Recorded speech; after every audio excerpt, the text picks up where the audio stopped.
Ассалаумағалейкум, құрметті көрермен, сіздермен бірге Орамалмен бағдарламасы. Бұл жобада біз орамал тағатын қыз-келіншектердің түрлі салада, спортта, өнерде, білімде, ғылымда түрлі жетістікке жетіп жүрген жандардың шынайы оқиғаларын баяндайтын боламыз.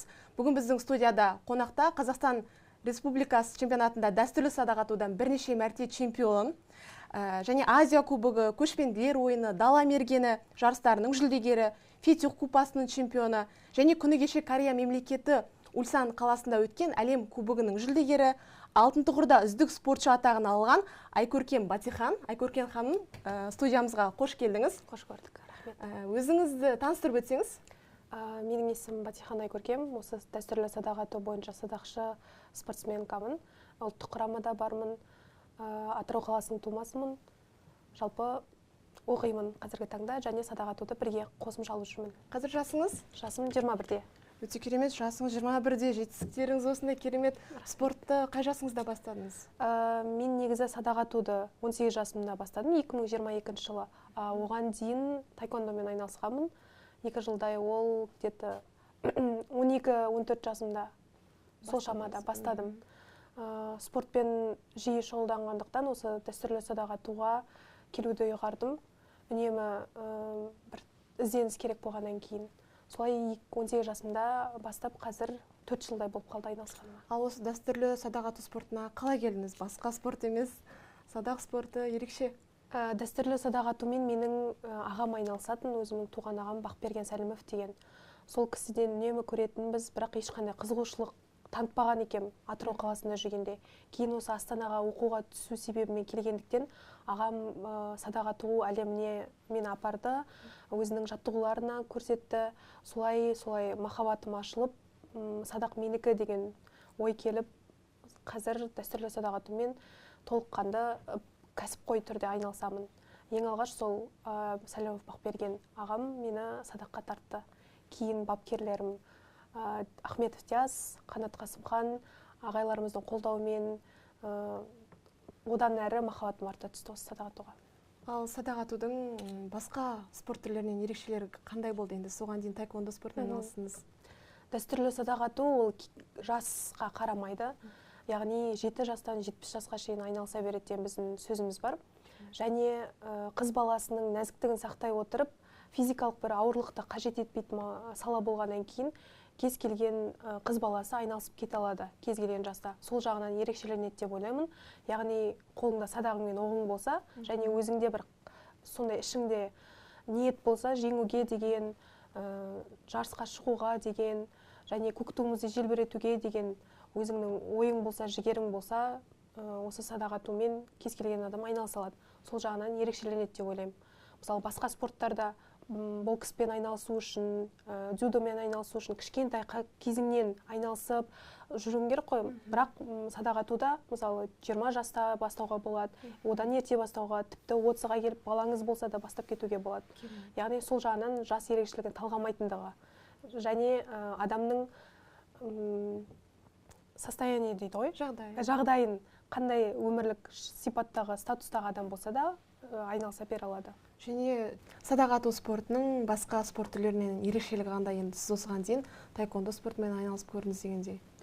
Жалпы дәстүрлі садақ ату бұл ұлттық қанымызда бар спорт болғаннан кейін, тарихымызда болғаннан кейін әрбір қазақтың қолынан келеді айналысу. Яғни кез келген жаста, 7 жастан 70 жасқа деген сөзіміз де бар біздің. Сол себептен әйел адамда, ер адамда кез келген жаста бастай алады. Және де осы садақ атумен қатты бір физикалық күшті қажет етпегеннен кейін, әсіресе әйелдер қауымына, қыздар қауымына нәзіктігін сақтай отырып, үлкен жетістіктерге де жетуге мүмкіндігі бар. Сол себептен ерекшеленеді деп ойлаймын. Яғни қолыңда садағың мен оғың болса, және адамның өзінің ішкі бір қалауы болса, мақсаты болса, кез келген жаста, кез келген уақытта үлкен белестерді бағындыруға болады. Осы садақ ату барысында сіздер бірнеше жарыстарға барыңыздар, бірнеше елдерге барыңыздар. Енді ол спорттың берері болып тұр ғой сіздерге, тағы қандай мүмкіндіктерді сыйлап жатыр сізге? Жалпы спорт әлемі бұл үлкен мүмкіндіктер сыйлайды, барлық жағынан да.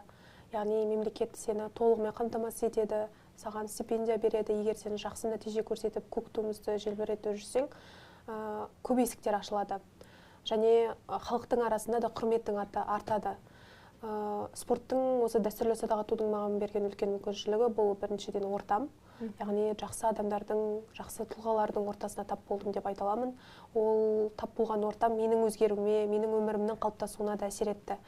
Сонымен қатар әрине бұл шетел, саяхаттау, елі көру, жері көру, көптеген ұлттармен танысып, мәдениетпен танысып, өзіңде бір жаңа қырыңнан байқау, тек қана Қазақстанның ішінде жүргенде адам бір көріністі ғана байқай береді ғой. Әлемді қандай болып жатқанын білмейді, яғни шекаралар қойып тастайды өзара. Сол себептен спорттың мүмкіншілігі сол шетел аралай отырып, ойыңды жаңарту, жаңа бір сатыға сен жоғары деңгейге шығарады. Сол жағынан көп мүмкіндік берді деп айта аламын. Жалпы осы жаттығу барысында осындай спорттың мүмкіндіктеріне жету үшін қасыңда сенімді жаттықтырушың да болу керек сияқты. Өзіңіздің жаттықтырушыңыз жайлы айта кетсеңіз. Менің жаттықтырушым бұл Ахметов Диас Берікұлы. Осы Қазақстанға дәстүрлі садақ ату спорты ретінде алғаш қалыптастырған тұлға. Ол кісіге үлкен алғысымды айтамын, бүкіл садақшылардың атынан десем де болады. Себебі ол кісі болмағанда мүмкін біз бұндай деңгейге жетпес едік. Дәстүрлі садақ атуды ел білмес еді. Негізінде қазақтың тарихында ойып тұрып орын алатын ұлттық спортымыздың бірі ғой, бұл өнер болып табылады, мәдениет болып табылады. Спорт ретінде қазір осы Ахметов Диас ағамыздың арқасында, бапкерімнің арқасында бір жаңа белестерге жетіп, Корея елінде тіпті ең үздік садақшылар екенімізді дәлелдедік. Әлем бойынша Қазақстан командалық есептен бірінші орын алдық медаль саны бойынша. Ол үлкен еңбекті, үлкен қажырлықты, үлкен талапты қажет етеді. Осы тұрғыда ағайымыз, Диас ағайымыз үнемі өзінің табандылығын көрсетеді, жанашырлығын, ұлт жандылығын көрсетеді.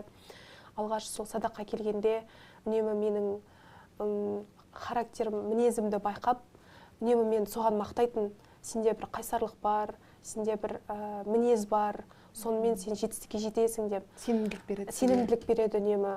Тіпті бізде секундант болады ғой, әрбір спортшының. Мен жалпы өзім жарыста жүргенде маған артық сөздер әсер етеді. Сол себептен мен қасымда адам тұрған қаламаймын, секундант болған қаламаймын. Тек Диасаға жүзік алаңның өзіне жүргеннің өзі маған үлкен сенімділік береді. Сол себептен ағайымның үлкен қолдауы, үнсіз көзқарастан қолдауын көріп тұрасың. Сол себептен үлкен алғысымды білдіргім келеді Диас ағайыма. Және сонымен қатар Қанат Қасымхан, Орал Жангелді бапкерлеріміз де бар. Ол кісілер жасөспірімдерге, жастарға бапкер болып келеді. Ол кісілердің де қатты бір қолдауы бізге сенімділік береді. Қанат Қасымхан ағай да үнемі өзінің қолдауын білдіреді. Бізді жас болғаннан кейін бір вайпта жүргеннен кейін түсінуге тырысады, арасын әзілдеп қоямыз деген секілді. Сол себептен осы тұлғалардың, бапкерлердің арқасында үлкен жетістіктерге жетіп отырмыз. Сіздердің жаттығуларыңыз қазір Астана қаласында? Иә, Астана қаласында бар. Жалпы дәстүрлі садақ ату клубтары, шағын клубтар, ол барлық облыстарда ашылған. Барлық облыстарда федерациялар бар. Кез келген облыстан кез келген адам қатыса алады. Сол себептен қазіргі таңда Астана қаласында болғандықтан бізде Астана қаласына айналысамыз. Жаңа мысалға біздің сұхбатымызды көріп отырып, көптеген қыздар, жігіттер, жасөспірімдер немесе ересектер садақ ату спортына қызығушылығы артады деп ойлаймын, және олар өздерінің қаласынан садақ ату клубтарын таба алады, иә? Иә, әрине. Керемет. Жалпы енді спортшы ретінде жарыстың алдында немесе жарыс кезінде түрлі қобалжулар, қорқыныш, сенімсіздіктер болады. Сондай жағдайда сіз өзіңіз сол сәттерде қандай әрекеттер жасайсыз? Бізді тыңдап отырған спортшыларға бұл өте үлкен кеңес болады деп ойлаймын. Иә. Негізі дәстүрлі садақ атудың басқа спорттардан бір айырмашылығы сол сен эмоцияңды көрсетпеуің керек. Ол эмоцияңды көрсету, айғайлау, мандыраш ұстау, стрессті сыртқа шығару керісінше оғыңның дәлдігіне әсер етеді. Яғни нысанаға дөпте алмай қаласың. Ал басқа спорттарда сен керісінше эмоцияңды шығарасың ғой. Сонымен бірге сен жақсы нәтиже көрсете алуың мүмкін да. Садақ атуда жарыстың алдында әрбір спортшыда міндетті түрде қобалжу болады. Сол себептен осы дәстүрлі садақ атудың бір ерекшелігі сен эмоцияңды, қобалжуыңды көрсеткен сайын сенің нәтижең түсе бастауы мүмкін. сол себептен барынша салқынқанды болуға тырысамын, ойымды артық бөлмеуге тырысамын, адамдармен қатты сөйлесіп араласпауға тырысамын жарыс уақытында. Және де дұғалар оқисың әрине бірінші кезекте, кейіннен жаттығулар жасап, мысалы ойын ойнау мүмкін, кітап оқу мүмкін деген сияқты сондай жарыстың арасында ойыңды бөлетін нәрселерді жасауға тырысамын. Дәл қазір сіз студентсіз, иә, қателеспесем? Қазіргі таңда Еуразия ұлттық университетінің 4-ші курс студентімін. Жалпы қандай мамандықты меңгеріп жатсыз, оқуыңызда орамалға қатысты, жалпы жарыста ешқандай кедергілер жоқ па сізде? Мен қазір сол Еуразия ұлттық университетінде әлеуметтік жұмыс мамандығында оқып жатырмын. Осы садақ атуды оқуға түскеннен кейін бастадым, яғни 1-ші курстан бері 4 жыл аралығында садақтымен бірге оқуымды қатар алып жүрдім. Әрине, орамалда болғаннан кейін қиындықтар қатты бір болды деп айта алмаймын, бірақ жаңағыдай бағдарламаларға шақыру, көп жерде интервьюлардан, сұхбаттардан алыстату деген сияқты сондай бір телевизиялық жағынан мәселелер болып тұрады.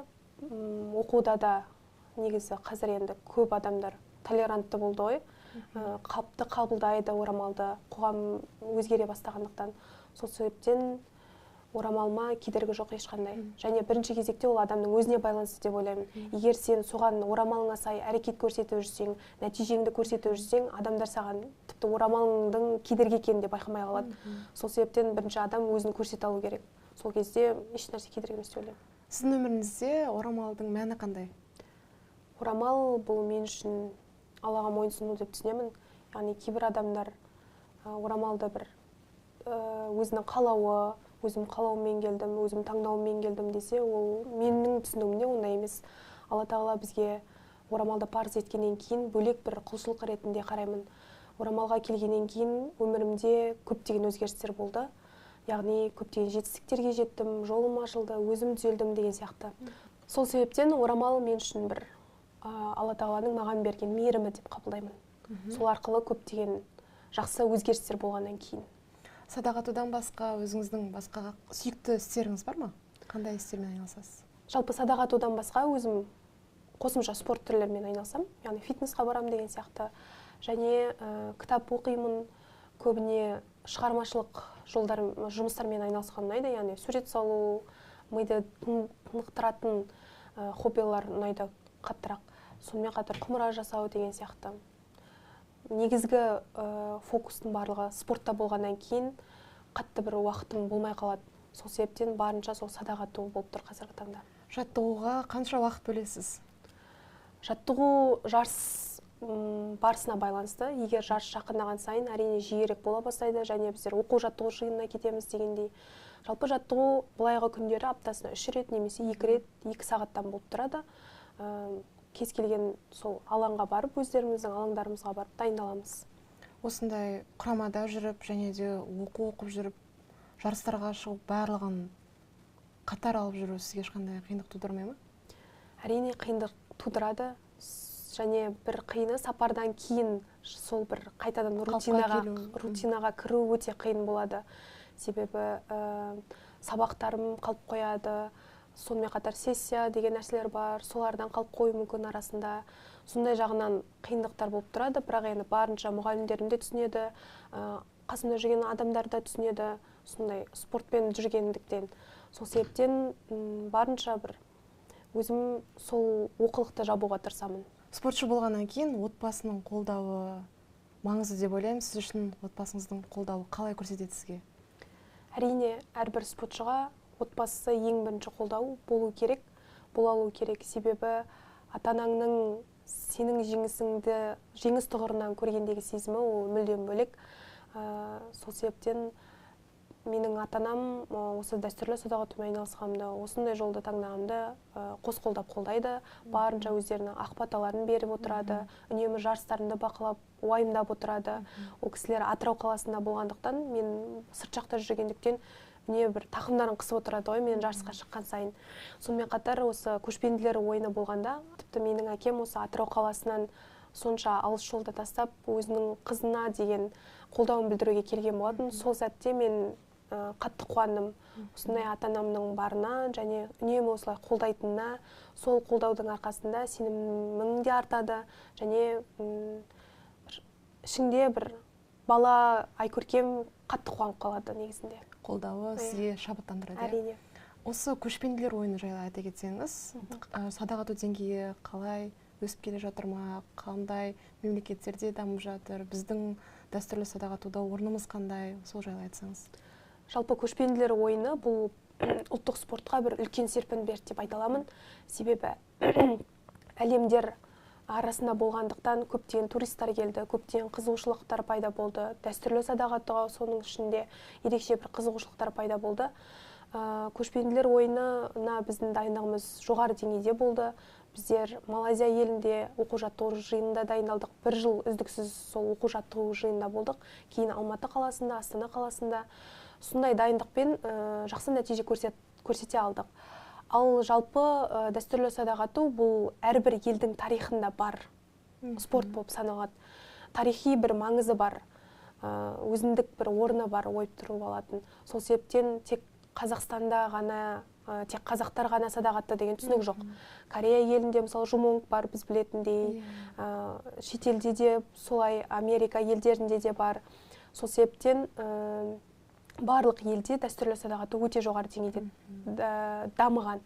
Бірақ біздер 2021-де бастаған 4 жылдық бір өзара уақыт, осынша уақыт, аз уақыттың аралығында біздер бүкіл елдердің арасында топ садақшылар болып келе жатырмыз. Оны тіпті жарыстарға барған сайын өзіміздің көршілес Түркия елі, Қырғыз елдерінің садақшылары мойындайды. Сендер осыншалық аз уақыттың ішінде үлкен жетістікке жеттіңдер деп бізге үнемі өздерінің қолдауларын білдіріп отырады. Осының бір көрінісі бұл, яғни Қазақстанда қазіргі таңда дәстүрлі садақ ату жоғары деңгейде дамып келе жатыр. Және осы жылы басымдық беретін спорт түрлеріне де енген болатын. Керемет. Ал Кореяда өткен жарыста есеп көрсеткіші ретінде бірінші орынға шықтық дедік қой. Жалпы нысана бойынша бөлінеді. Сол кезде, яғни біз қандай нысана бойынша басым болып тұрмыз? Басқа мемлекеттер қандай нысана бойынша басым, жалпы ерекшеліктер бар ма нысаналардың? Осы Корея елінде Усан қаласында болған әлем кубогында 4 нысанадан болды. Біріншісі ол 145 өздерінің төлі нысаналары, Корея елінің, кейін 90 метр Венгр нысанасы, содан кейін 70 метр Пута нысанасы, түрік нысанасы қосылса, және 30 метр қазақтың жамбысы қосылған болатын. Сөйтіп 4 нысанадан біз жарысқан болатынбыз. Сол 4 нысананың ішінде командалық жарыстан, яғни медаль саны бойынша үлкен әрбір нысанаға ұпай беріледі. Сол алған медаль санына қарай ұпайларды жазып отырғанда біз Корея елімен бірдей келе жатқан едік. 2700 ұпай болса, бізде де 2700 ұпай болатын. Соңында біз жамбы нысанасынан қыздар категориясында, әйелдер категориясында 3 орында да 3 қазақ қыз алды. Осы сәтте 200 балмен біз алға шығып кеттік Корея елінен. Сөйтіп жалпы қорытынды есеп бойынша үздік балл болғандықтан 2900 балмен бірінші орын алдық. Яғни үздіктер Корея мемлекетін екінші орынға қалдырдыңыздар. Иә, екінші орынға қалдырдық. Енді қараңызшы, 145 метр, 90 метр деген өте үлкен ара қашықтық. Демек, оған ататын садақтар да әртүрлі болады, иә? Садақты сіздер қайдан аласыздар? Ол садақ ағаштары мен ерекшелене ме, әлде жебелермен ерекшелене ме? Қайдан аласыздар сіздер? Жалпы садақтарды біз Түркия елінен алдыртамыз, Венгрия елдерінен алдыртамыз, бірақ Қазақстанда да бар өзі үшін жасайтын садақшылар. Өзінің садағын өзі жасап жүретіндер де бар. Ал оқтарды біз осы алтын жебе, өзіміздің отандық өнім, арамызда жүрген садақшы Ербол Тәпенов деген мықты бір сондай ұлттық құрамада бар, үлкен жетістіктерге жетіп жүрген садақшымыз неге өзімізден шығармасқа деп, осы бір жаңа бір бастамасын бастаған болатын. Қазіргі таңда бүкіл қазақстандықтар осы Ербол Тәпеновтен оқ алады, өзімізден отандық өнімнен алады. Ал жаңағы 145 метр, 90 метр, иә, үлкен қашықтық, және біз бұл нысаналарға бірінші рет дайындалдық. Біздің өзімізге таңсық болғаннан кейін, осындай 2 апталық уақыттың ішінде барынша игеруге тырыстық. Жалпы өздері, корейліктердің өздерінің садақтары ерекше, садақ ату техникалары ерекше, және олар бұрыннан айналысып келе жатқаннан кейін бір өзіміздің садақ оғымызбен дайындалдық. Егер де мүмкін олардыкіндей садақ оқпен дайындалсақ, сол нәтижені көрсетер ме едік деп ойлаймыз. Бірақ жақсы бір тәжірибе болды. Айкүркім ханым, арнамызға келіп, сұхбат беріп, тәжірибеңізбен бөліскеніңізге алғыс айтамыз. Еліміздің жалауын асқақтата беріңіз. Рахмет сізге. Сіздерге де көп рахмет шақырғандарыңызға. Осындай қолдаудың арқасында бұл да бір үлкен сенімділік береді. Құрметті көрермендер, Орамалмен бағдарламасының бүгінгі саны аяқталды. Келесі кездескенше.